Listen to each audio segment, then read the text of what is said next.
মৎস্য সম্পদ রক্ষায় সবাইকে এগিয়ে আসার আহ্বান প্রধান উপদেষ্টার।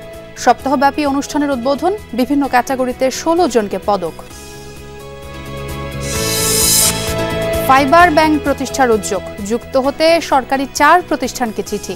তৃণমূলে উচ্চগতির ইন্টারনেট সেবা দিতে চায় মন্ত্রণালয়। বাড়ছে পেঁয়াজ আমদানি, মিলছে না চাহিদা অনুযায়ী আইপি। পাইকারি বাজারে প্রতি কেজি বিক্রি হচ্ছে 45 টাকা দরে।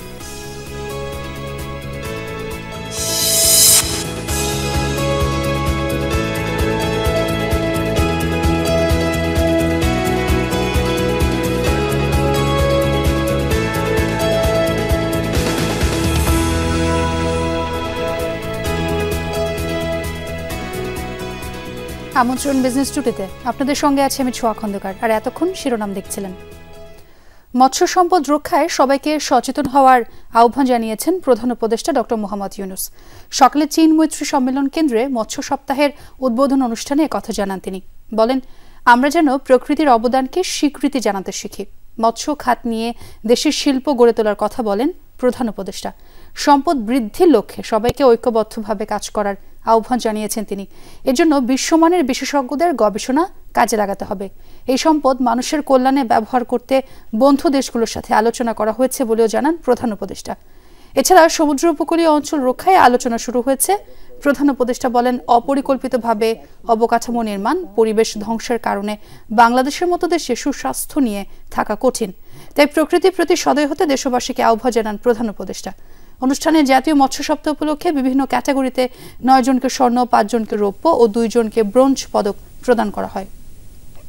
আমাদের লক্ষ্য হবে প্রকৃত মৎস্যজীবী ও জেলেদের সামাজিক নিরাপত্তার কর্মসূচির আওতায় আনতে বিশেষভাবে যত্নশীল হওয়া। অভ্যন্তরীণ চাহিদা পূরণের পাশাপাশি মাছের রপ্তানি বৃদ্ধির জন্য বাজার সম্প্রসারণ, পণ্য বহুমুখীকরণ, ভ্যালু এডিশনের জন্য গবেষণা সহ অন্যান্য কার্যক্রম চালিয়ে যেতে হবে। দেশের সবার প্রতি আহ্বান জানাই, আমরা যেন প্রকৃতির এই অবদানকে সম্মান জানাতে শিখি এবং সকলে ঐক্যবদ্ধভাবে সেটা করি।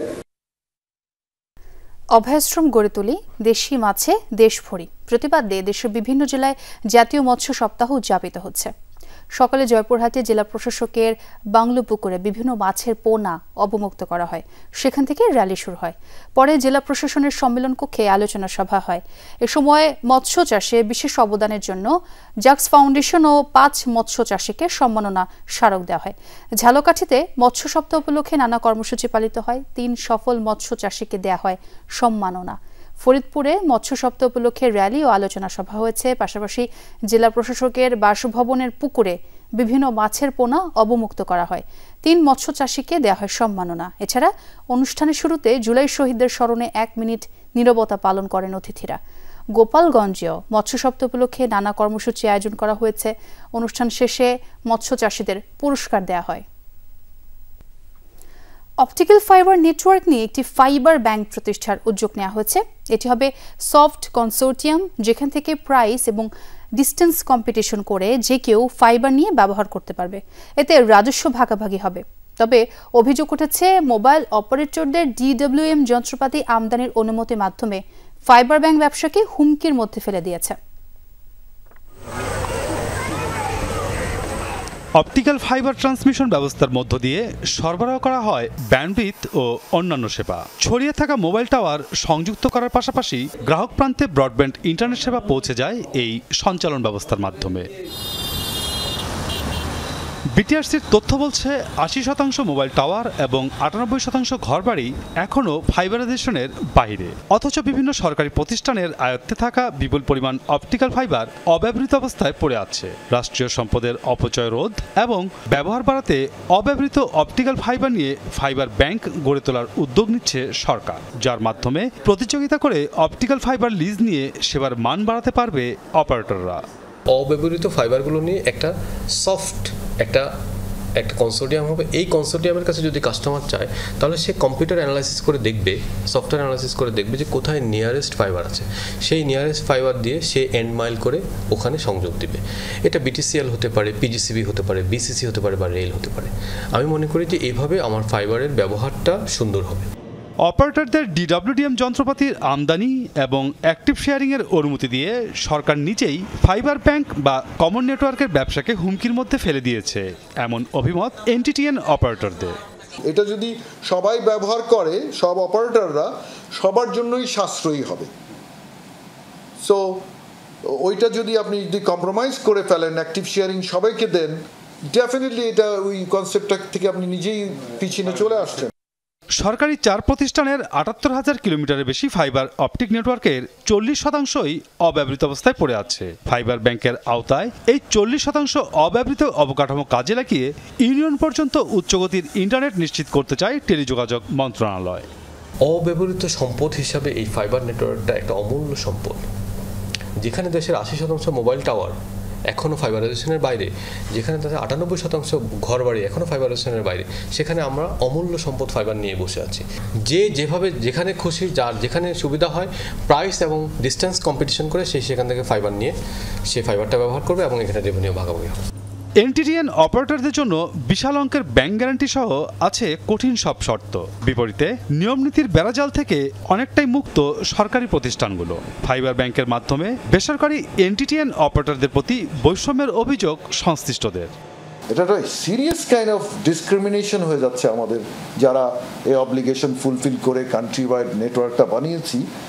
ও এখন যেখানে যেখানে দরকার সেখানে ওর গ্রিড থেকে গ্রিড লাইন এক্সপেনশন না হলেও ফাইবার নেটওয়ার্কটা এক্সপেনশন করে নিতে পারবে উইদাউট এনি ডিটেল অব্লিগেশন। এটা একটা সিরিয়াস কাইন্ড অফ বৈষম্য আমার কাছে মনে হয়। ফাইবার ব্যাংকে যুক্ত হতে এরই মধ্যে সরকারি 4 প্রতিষ্ঠানকে আনুষ্ঠানিক চিঠি দিয়েছে ডাক ও টেলিযোগাযোগ মন্ত্রণালয়। মাসুদুজ্জামান রবিন, যমুনা নিউজ, ঢাকা। খুলনায় কৃষি ব্যাংকের ভল্ট ভেঙে লুট হওয়া ১৬ লাখ টাকার মধ্যে ১,৫২,০০০ টাকা উদ্ধার করা হয়েছে। দুপুরে সংবাদ সম্মেলন করে পুলিশ জানায়, গতকাল সন্ধ্যায় রূপসার বাগমার এলাকা থেকে ইউনুস শেখ নামে একজনকে গ্রেফতার করা হয়। পরে তাকে নিয়ে অভিযান চালিয়ে এই অর্থ উদ্ধার করে তারা। লুট হওয়া বাকি টাকার সন্ধানেও তদন্ত চলছে। এর আগে শুক্রবার ভোরের দিকে গেট ভেঙে কৃষি ব্যাংকের রূপসা খাট শাখায় ঢোকে দুর্বৃত্তরা। এরপর ভল্ট ভেঙে লুট করে ১৬ লাখ টাকা। এই ঘটনায় শনিবার রাতে অজ্ঞাতদের আসামি করে মামলা করেন শাখা ব্যবস্থাপক। ৫.৫ মাস পর হিলি স্থল বন্দর দিয়ে ভারত থেকে পেঁয়াজ আমদানি শুরু হয়েছে। গতকাল বিকেলে এসেছে প্রথম চালান। পাইকারি বাজারে প্রতি কেজি আমদানি জাত বিক্রি হচ্ছে ৪৫ থেকে ৫২ টাকায়। রোববার কৃষি মন্ত্রণালয়ের খামার বাড়ি থেকে আইপি পাওয়ার পর হিলি স্থল বন্দর দিয়ে পেঁয়াজ আমদানি শুরু করেন ব্যবসায়ীরা। ৫টি ট্রাকে ১৪৯ টন পেঁয়াজ আমদানি হয়। এদিকে বারংবার আইপির জন্য আবেদন করে পেঁয়াজ আমদানিতে বেকায়দায় পড়েছেন ব্যবসায়ীরা। চাহিদা মাফিক আইপি দেওয়ার অনুরোধ তাদের। বলছেন, সামান্য পরিমাণ পেঁয়াজ আমদানি করে বাজার নিয়ন্ত্রণে আসবে না। এদিকে আমদানির খবরে দেশের বিভিন্ন প্রান্ত থেকে পাইকারি ক্রেতারা হিলি বন্দরে আসছেন। আমদানিকারকরা জানিয়েছেন, এখন থেকে এই বন্দর দিয়ে পেঁয়াজ আমদানি অব্যাহত থাকবে। এখনো আমরা দাম দর এখনো ইম্পোর্টার আসেনি, দাম দর কোনো হয়নি। 2 গাড়ি মাল আমদানি হয়েছে, আরো 2-4 গাড়ি আমদানি হতে পারে। দীর্ঘ 5 থেকে 5.5 মাস পর বন্দরে পেঁয়াজ আমদানি হয়েছে। আমরা পেঁয়াজ নেওয়ার জন্য আসছি। আমার মতো আরো অনেকেই পেঁয়াজ নিতে আসছে। অবস্থা আমরা যে 30 টন করে আইপি পাইছি, 30 টনের একটা করে এলসি হচ্ছে, এক গাড়ি মাল আসতেছে। এটা দিয়ে আসলে বাজার নিয়ন্ত্রণের কোনো সম্ভাবনাই নাই। পেঁয়াজের বাজার পরিস্থিতি জানবো, একটু রাজবাড়িতে যেতে চাই। সেখানে আমার সহকর্মী রুবেলুর রহমান আছেন আমার সঙ্গে। রুবেল, স্থানীয় জাতের যোগান কেমন এবং আমদানি জাতের সরবরাহ কি শুরু হয়েছে কিনা একটু জানাবেন আমাদের।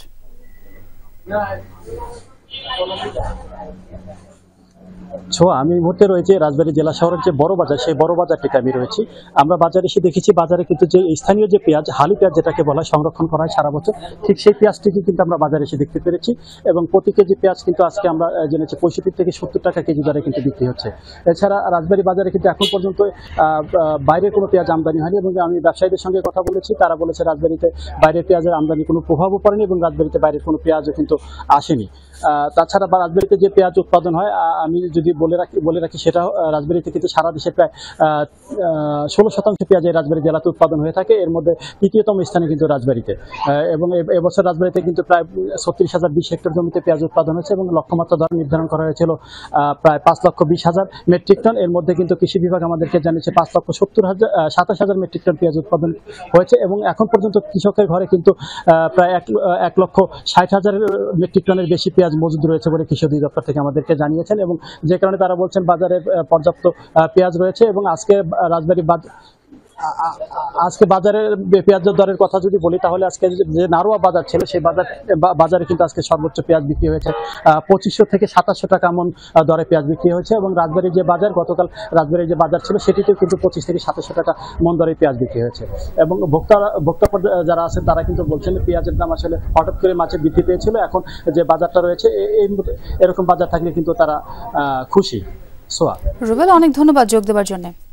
ফুলের জন্য বিখ্যাত চীনের ইউনান প্রদেশ, চোখ জুড়ানো অপরূপ সৌন্দর্য যে কারো মন কেড়ে নেয়। প্রতিদিন কোটি কোটি টাকার ফুল কেনা বেচা হয় দাওনান ফ্লাওয়ার মার্কেটে। এখান থেকে বিশ্বের 40টি দেশে ফুল সরবরাহ হয়।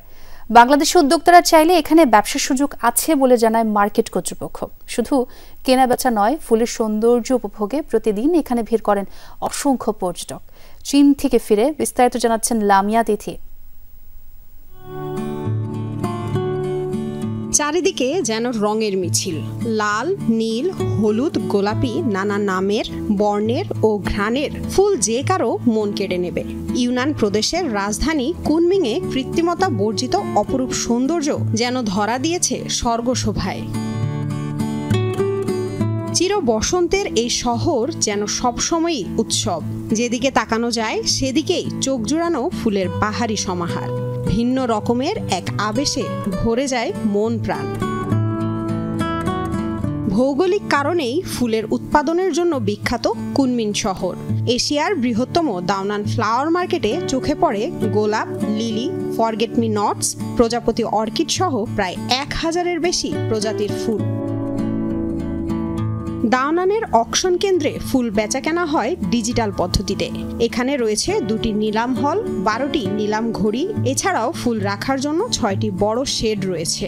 মানভেদে ওঠানামা করে ফুলের দামও। সবচেয়ে ভালো এ গ্রেডের এক একটি ফুল বিক্রি হয় বাংলাদেশি মুদ্রায় 85 টাকায়। আমরা এখন আছি কুনমিং ইন্টারন্যাশনাল ফ্লাওয়ার অকশন মার্কেটে, এবং এই ফ্লাওয়ার অকশন মার্কেটে কিন্তু 1000-এর বেশি কর্মীরা প্রতিদিন কিন্তু এই ফুলের পেছনে ব্যয় করেন তাদের সময়টা। বিশাল এই মার্কেটে প্রতিদিন স্থানীয় সময় দুপুর 1টায় শুরু হয় নিলাম। বিভিন্ন শহর থেকে ব্যবসায়ীরা আসেন ফুল কিনতে। প্রতিদিন রাত 8টা থেকে পাইকারি দরে বিক্রি হয় ফুল। একই সাথে ফুলের এই অকশনে অংশ নেয় 990 জন ব্যবসায়ী। এখান থেকে ফুল সরাসরি বিদেশি ক্রেতার কাছে বিক্রি করা হয় না। প্রথমে পাইকারিভাবে চীনা ব্যবসায়ীদের কাছে বিক্রি করা হয়, পরে বিদেশি বিক্রেতাদের কাছে এই ফুল পাঠানো হয়। বাংলাদেশি ফুল ব্যবসায়ীরা যদি ব্যবসা করতে চায় তাহলে কি রকমের চাহিদা আছে সেটি দেখে আমাদের সঙ্গে যোগাযোগ করতে পারেন। তাদের কাছ থেকে প্রযুক্তিগত সহযোগিতা নিয়ে যদি বাংলাদেশও চেষ্টা করে, আমরা মনে করি যে এরকম একটা ফুলের বাজার বাংলাদেশে তৈরি করা সম্ভব। এখানে তারা আমাদেরকে তাদের ডিজিটাল মার্কেটিং স্ট্র্যাটেজি সম্পর্কে একটা স্বচ্ছ ধারণা দিয়েছে। বিশ্বে দ্বিতীয় ও এশিয়ার মধ্যে বৃহত্তম ফ্লাওয়ার মার্কেট এটি। বিশ্বের 40টি দেশে রপ্তানি করা হয় ইউনান প্রদেশের ফুল। প্রতিদিন 6 থেকে 7 মিলিয়ন ফুল বিক্রি করা হয়, যার বাজার মূল্য প্রায় 7 মিলিয়ন RMB। লামিয়া তিথি, যমুনা নিউজ, কুনমিং, চীন।